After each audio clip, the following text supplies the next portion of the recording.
Hello everyone, हम लोग जो टॉपिक कंटिन्यू कर रहे हैं वो है पीरियोडिक प्रॉपर्टीज, तत्वों के गुणों में आवंटन। आज हम जो टॉपिक कवर करेंगे वो है इलेक्ट्रोनेगेटिविटी यानी विद्युत ऋणात्मकता। ओके, आपको जो मैंने प्रीवियस टॉपिक्स पढ़ाए हैं वो सब क्लियर होंगे, और अगर किसी के कोई टॉपिक्स मिस हुए हैं तो आप लोग चैनल को सब्सक्राइब कर लीजिए। आपको अपने आप उसके लिंक मिल जाएंगे कि कौन कौन से टॉपिक्स कैसे कैसे शेयर हुए हैं। ठीक है, तो आप लोग जिन्होंने भी अभी तक अगर सब्सक्राइब नहीं किया हुआ है तो सब लोग सब्सक्राइब कर दो। आपको आगे के टॉपिक्स भी कंटिन्यूएशन में पता चलते रहेंगे, प्लस जो प्रीवियस कवर हो चुके हैं उनके लिंक्स भी आपको मिल जाएंगे। ठीक है, तो अब हम आज का टॉपिक शुरू करते हैं। आपका नेक्स्ट टॉपिक जो हमें कवर करना है वो है इलेक्ट्रोनेगेटिविटी। पॉज करते हैं, स्टार्ट। चलिए, तो हमारी जो अगला गुण हमें आज सीखना है वो है विद्युत ऋणात्मकता, इलेक्ट्रोनेगेटिविटी।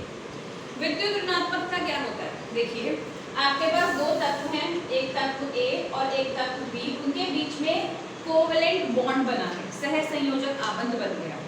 तो दोनों जो तत्व हैं वो उस आबंध में अपने इलेक्ट्रॉन्स को शेयर किए हुए हैं, साझेदारी किए हुए हैं। कौन सा तत्व ए या बी उस साझे वाले इलेक्ट्रॉनों को अपनी ओर जितना ज्यादा खींच सकता है, उसकी उस क्षमता को हम बोलते हैं विद्युत ऋणात्मकता। ठीक है, जो भी साझा किया हुआ इलेक्ट्रॉन का युग्म है उस युग्म को अपनी ओर खींचने की क्षमता को तत्वों की विद्युत ऋणात्मकता कहते हैं या इलेक्ट्रोनेगेटिविटी कहते हैं। इसको प्रभावित करने वाले जो कारक हैं, सबसे पहला है परमाणु का आकार। देखिए, परमाणु के आकार में जितना छोटा कोई भी धनात्मक तत्व होगा उसकी क्षमता उतनी ज्यादा हो जाएगी। तो परमाणु आकार के हिसाब से आप ये कह सकते हैं कि आकार बढ़ने के साथ साथ विद्युत ऋणात्मकता घटती है। तो अगर मैं इलेक्ट्रोनेगेटिविटी को ऐसे EN लिखूं तो ये परमाणु आकार के साथ व्यक्त अनुक्रमानुपाती होती है। मतलब अगर आकार बढ़ेगा तो विद्युत ऋणात्मकता घटेगी एंड वाइस वर्सा। अगला कारक है आपका इलेक्ट्रॉनिक विन्यास। इलेक्ट्रॉनिक विन्यास देखिए, जो परमाणु जिनमें लगभग पूर्ण भरे इलेक्ट्रॉन उपस्थित होते हैं और उनकी ऋणात्मकता अपूर्ण इलेक्ट्रॉन युग्म की अपेक्षा अधिक होती है। ठीक है, बहुत सिंपल सा है। आप विन्यास करेंगे, विन्यास करने के बाद जिन कक्षकों में पूर्ण भरे हुए इलेक्ट्रॉन हैं उनकी विद्युत ऋणात्मकता अधिक हो जाएगी। तीसरा कारक है प्रभावी नाभिकीय आवेश। ये मैंने आपको सबसे पहले पॉइंट अभी बोला था, धनात्मक ज्यादा होना मतलब नाभिकीय आवेश ज्यादा होना। तो जितना प्रभावी नाभिकीय आवेश है उतनी ही विद्युत ऋणात्मकता अधिक है। ऑक्सीकरण अवस्था।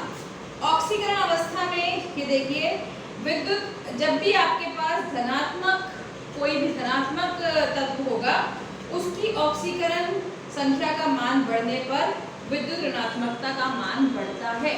ठीक है, जैसे कि आपके पास Fe आयरन के केस में Fe2 पॉजिटिव और Fe3 पॉजिटिव, दो तरह के आयन्स मिलते हैं। आयरन ऑक्सीकरण अवस्था 2 और ऑक्सीकरण अवस्था 3 दोनों में मिल सकती है, लेकिन जो विद्युत ऋणात्मकता होगी वो Fe3 आयन की ज्यादा होगी एज कंपेयर टू Fe2। मतलब फेरिक और फेरस अगर आप कंपेयर करते हो तो Fe3 पॉजिटिव फेरिक आयन की विद्युत ऋणात्मकता अधिक होती है। अगला कारक आपके पास है संकरित अवस्था। संकरित अवस्था में भी देखिए बच्चों, जितना ज्यादा संकरण आपके पास जो भी अवस्थाएं हैं sp2, sp3, sp3d, ये सब संकरित अवस्थाएं होती हैं। तो जितना ज्यादा s कैरेक्टर होता है उतनी विद्युत ऋणात्मकता अधिक होती है। इट मीन्स अगर मैं sp, sp2 और sp3 का क्रम बनाऊं, इसमें s कैरेक्टर कितना है 50%, 50%। इसमें टोटल 3 भाग है, 3 में से 1 भाग हमारे पास S का हो गया। तो यहाँ पर आपके पास जो विद्युत ऋणात्मकता है वो कितनी है, राउंड अबाउट 33%, एंड यहाँ पे इट इज अबाउट 25%। तो विद्युत ऋणात्मकता S कैरेक्टर के साथ साथ बढ़ती है ना। तो यानी कि ये वाले तत्व में सबसे अधिक विद्युत ऋणात्मकता होगी, इसमें थोड़ी कम और इसमें और भी कम। ठीक है, तो विद्युत ऋणात्मकता संकरण के ऊपर कैसे निर्भर करती है ये भी आपने पढ़ लिया। फिर से एक बार, परमाणु आकार, नाभिकीय आवेश, संकरण, ऑक्सीकरण अवस्था, ये मेन फैक्टर्स हैं जिस पर विद्युत ऋणात्मकता निर्भर करती है। अब हम आ जाते हैं अपने मुद्दे पर। आपके पास आवर्तिता, वर्गों में आवर्तिता और आवृत्तों में आवर्तिता। देखिए वर्ग पहले भी मैं बता चुकी हूँ, वर्ग मतलब टॉप टू बॉटम और आवृत्त मतलब लेफ्ट टू राइट। तो जब आप टॉप टू बॉटम चलते हैं, जब आप ऊपर से नीचे आते हैं, सबको पता है आकार बढ़ रहा है, सारे कारकों को आप एक साथ कंबाइन करो अगर, तो क्योंकि आप वर्ग में ऊपर से नीचे आते हुए परमाणु के आकार की बात करें तो आकार बढ़ रहा है, इट मींस विद्युत ऋणात्मकता कम हो रही है।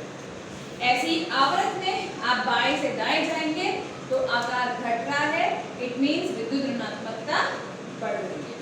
ठीक है, तो अगर मैं ऐसी क्वेश्चन पूछती हूँ कि वर्ग 17 और वर्ग 2, मैंने आपको दो तत्व दे दिए, एक वर्ग 2 का तत्व है और एक वर्ग 17 का तत्व है, तो कौन विद्युत ऋणात्मकता में अधिक होगा?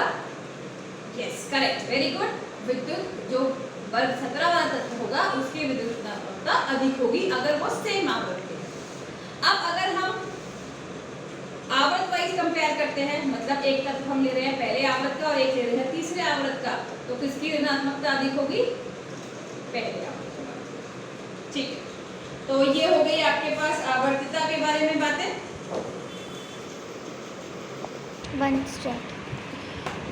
आवर्तिता के बाद अपवाद की बारी आती है। अपवाद में देखिए पहला अपवाद क्या है कि प्रथम 4 आवृत्तों में विद्युत ऋणात्मकता का मान क्रमिक परिवर्तन पाया जाता है, उसके बाद जितना भी परिवर्तन है वो अनियमित है। मतलब आप ये नहीं कह सकते कि इतनी वैल्यूज से इंक्रीज या डिक्रीज हो रहा है।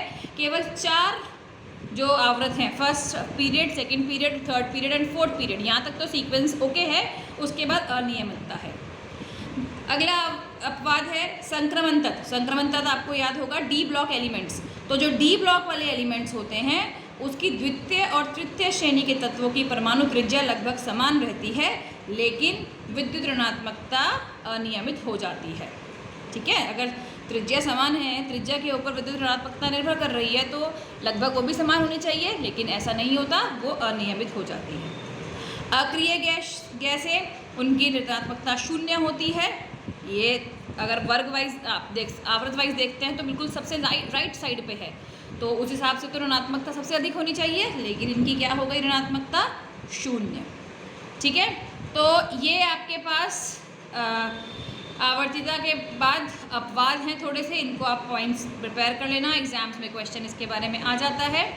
अनुप्रयोग मैंने आपको बोला, अनुप्रयोग बच्चों आप लोग खुद रीड करेंगे सब लोग। अनुप्रयोग में कोई भी क्वेरीज हो तो आप लोग मुझसे पूछ लिया करिए। And that's all for today.